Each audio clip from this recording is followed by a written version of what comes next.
তাহলে শনিবার রবিবার করে মিছিল হবে তো? মিছিল হবে, ধর্ণা হবে। আর যে পরিবারের লোককে ডিটেনশন করবে তার বাড়ির সামনে বসে যাবেন বিজেপির নেতাদের জবাব দেওয়ার জন্য।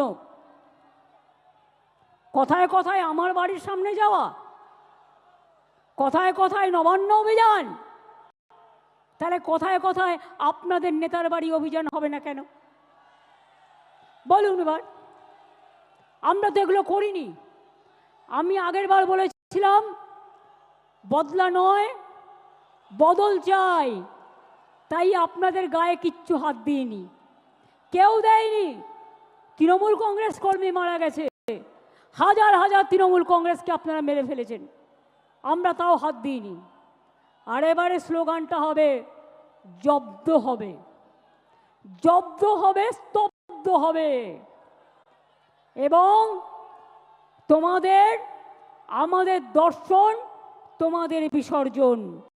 বাদবাকিতে বুঝিয়ে বলবো আবার নির্বাচনের সময়। কিন্তু তার আগে আমাদের যত এমপিরা আছে, আমি গান্ধী স্ট্যাচুর কাছে বাংলার উপরে যে সন্ত্রাস চলছে তার বিরুদ্ধে ধর্ণা দেওয়ার জন্য অনুরোধ করব। আমি যারা খেলোয়াড় আছেন তাদেরকে অনুরোধ করব যে আপনারাও একদিন ধর্ণা দিন।